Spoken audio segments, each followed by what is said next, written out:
Greetings and salutations, everyone. I am back finally after 2 weeks with the second and what is going to be the final part of my video reviews where I check out the Halloween films that I'd never gotten around to seeing.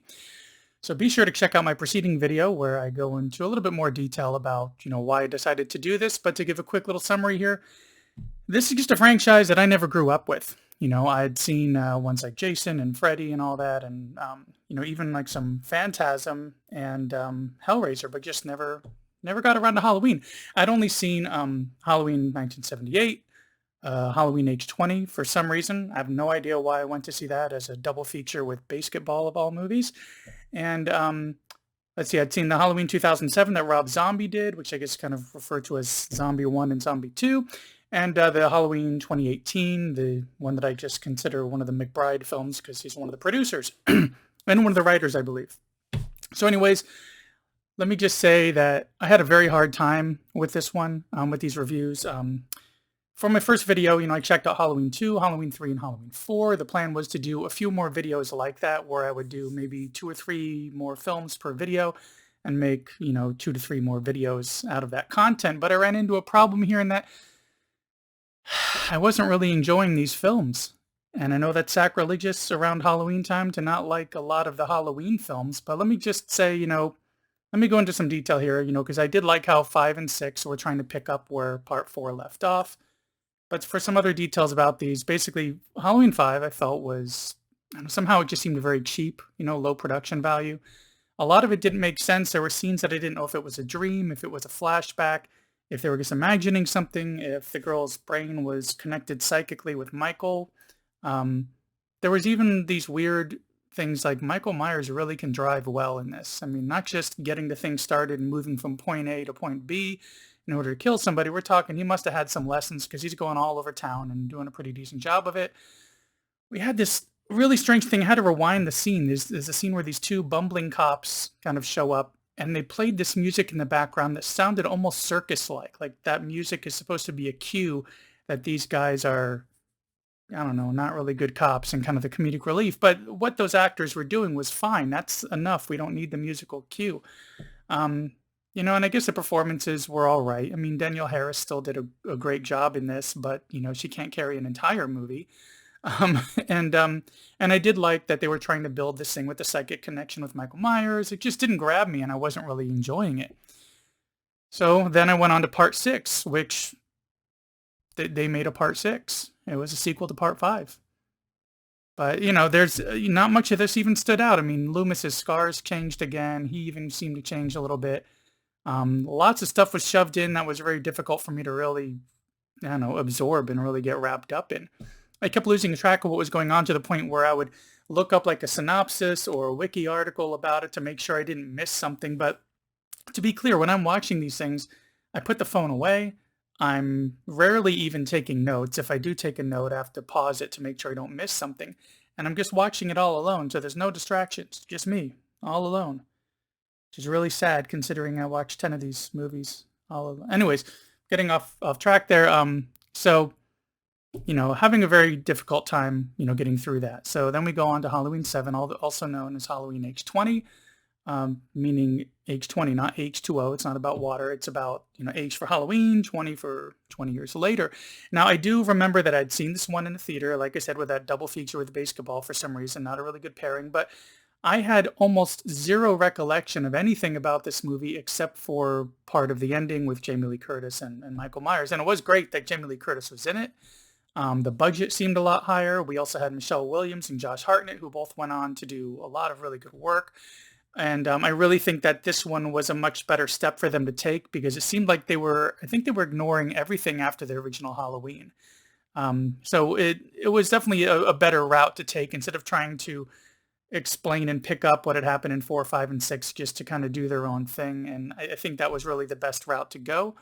But, it just kind of, it was all right. It was definitely better than 5 and 6, but I just didn't get pulled in. Same thing with part 8. It just lost me again. It has Katie Sackhoff in it, and I love her. She's great.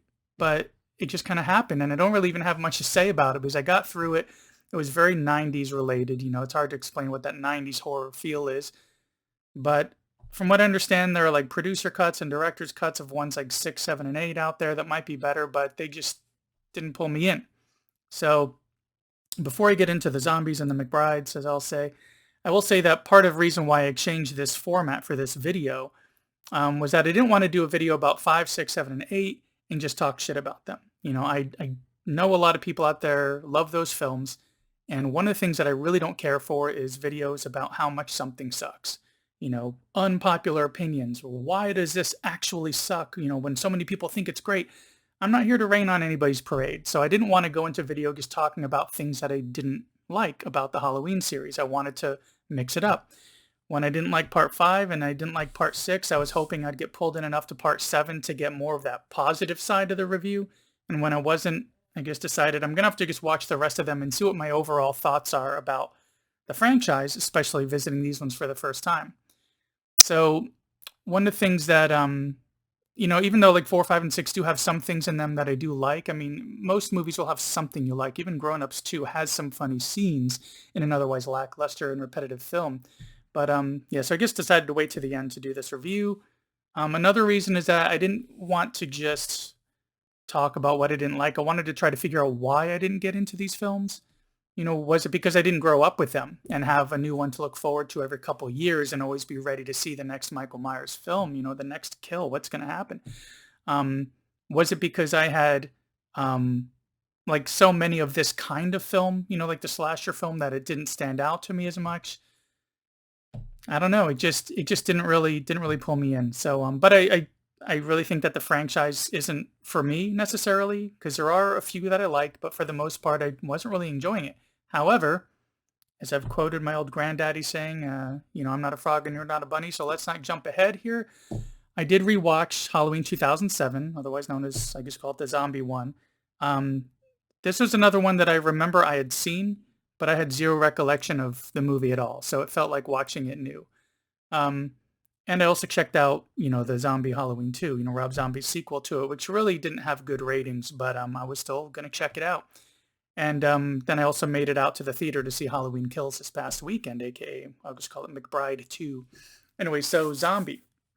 What did Rob Zombie do? Well, I know, even though for the first one I had no memory of what was going on, rewatching it, this film, as with part 2, he broke a horror slash comedy rule that I have, which is when something gets beyond that 80 to 100 minutes, very few films are still going to be scary or funny after that point. Both of these movies were over 120 minutes. The time wasn't necessarily wasted. I mean, there were some things that dragged, but at least not in the first one. It didn't really feel as wasted because he was really going into the backstory of Michael Myers. He wanted us to understand who this kid was that grew up to continue to kill like this. And it was an interesting route to take it, but I think I side a little bit more with the idea that Michael should just be pure evil, and you can't reason with him, you can't understand him, you practically can't even stop him. He's just pure evil. So some of that backstory was interesting, some of it wasn't. It's just, I figure if you're going to do a remake, either you're going to just be very loosely inspired by it, or you're going to try to remake it with something new that we couldn't bring to it. Either you're going to make it look a little bit updated, so maybe more current audiences are going to check it out because maybe they didn't have any interest in it before. Maybe it was a forgotten film that could use a remake or a reboot. But when you're going off in this other direction of showing Michael Myers' history, it pulled me out of it a little bit too much because I'm also constantly comparing Laurie Strode to Laurie Strode. I'm always making comparisons like that, you know, Loomis to Loomis. And I don't know, it's I didn't really need that kind of change to it. So it's hard to really get connected to it, but I did appreciate what he did. You know, with the sequel, he really went off the rails with that one. I mean, I did feel that one droned on a bit more and I was losing interest in it. Especially the character of Loomis. I didn't like that he kind of was changed into this really slimy, money-grubbing kind of prick in a way. I liked how he was in the other films where he was this expert and he knew everything about Michael, but he was also so obsessed he was just becoming insane over it. I liked that Loomis better than this slimy one.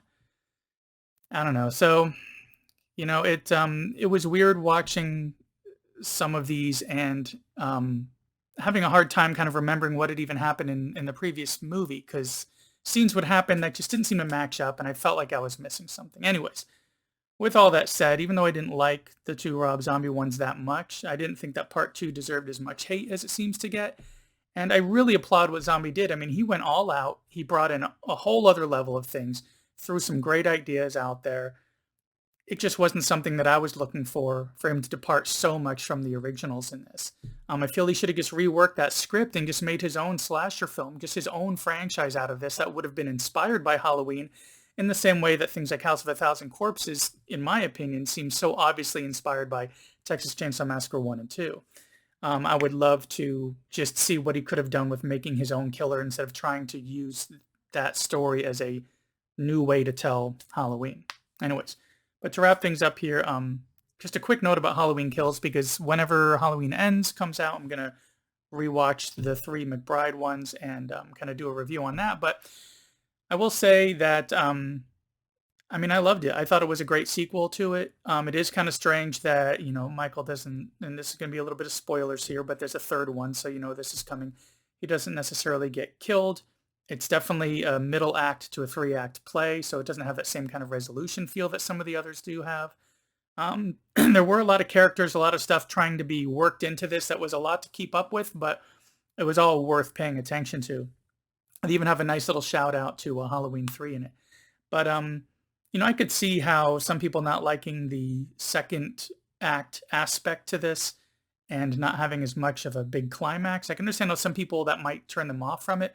But just like Halloween 2, the Rob Zombie Halloween 2, I don't understand the hate that this film's been getting. But then again, look at what I think about the franchise. A lot of these I haven't really been enjoying. So anyways, summarize a few things. I watched 10 of these films in about 2 weeks. That may have been too much.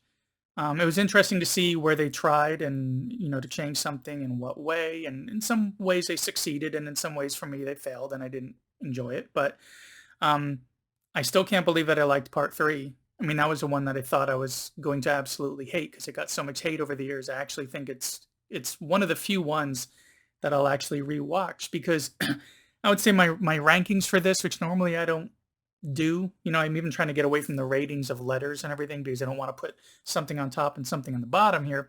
But my rankings would probably be, and this is controversial because every Halloween movie opinion these days is controversial. I would say Halloween 78, Halloween 2018, Halloween Kills, Halloween 2, and Halloween 3. The rest can just be kind of thrown into they were all right, but I didn't care for them myself, and I probably won't rewatch them. So in closing, I don't understand the love for this franchise. I really think it may be one that's just hard to get into in general, especially if you didn't grow up with it. I mean, I love the Friday 13th films, even they're bad ones. Same thing with Nightmare on Elm Street. I even saw the first 4 Hellraiser films before I kind of decided to back off from that franchise. And that includes an Alan Smithee film. If you don't know who the director Alan Smithee is, look up his work. Anyways, so one interesting thing about this is that although a lot of these didn't connect with me and I would see people at conventions dress up as Michael Myers and I didn't understand why they love these films so much, I still love the fact that although it's not for me, seeing this Halloween Kills come out and seeing people freaking out about this movie, whether they love it or hate it, talking about the ones that they loved and they hated, I love the fact that I can look at a franchise, give it an honest opinion, know it's overall not for me if I only like a few of the films, but love seeing that so many people are so wrapped up into this, that it has such a special place. It's kind of like if I go onto Facebook around Super Bowl time, everybody's posting about football and I don't really care, but I love seeing that they are wrapped up in it. Just like I love seeing people wrapped up in this franchise. You guys got one more coming with Halloween Ends, and whenever it comes out, I hope it's great. I'm going to be seeing it. Hope you all enjoy it. If you haven't seen a lot of these films in a while and you don't like my opinion of it, I recommend checking it out again without the, rose-tinted glasses of nostalgia. See what you really think about it. And yeah, up until then, have fun with this franchise for all you people who love it. That's great. Thanks for stopping by. And be sure to give this video a like and maybe leave a comment. Be sure to share this around, subscribe and hit that bell icon. I'm going to try to get back onto my regular schedule of doing these movie reviews. Honestly, watching 10 Halloween films in such a short period of time, especially since there were several of them that I didn't really care for, that was a chore. So I'm going to move on to a few other things. Maybe I'll do a revisit of the Friday 13th franchise or Nightmare on Elm Street. I did try to go through the rest of the Hellraiser ones one day, but some of the ones after part 4 I didn't really care for. Anyways, getting off topic, like, subscribe, hit that bell. Thanks for tuning in, and see you in the next one.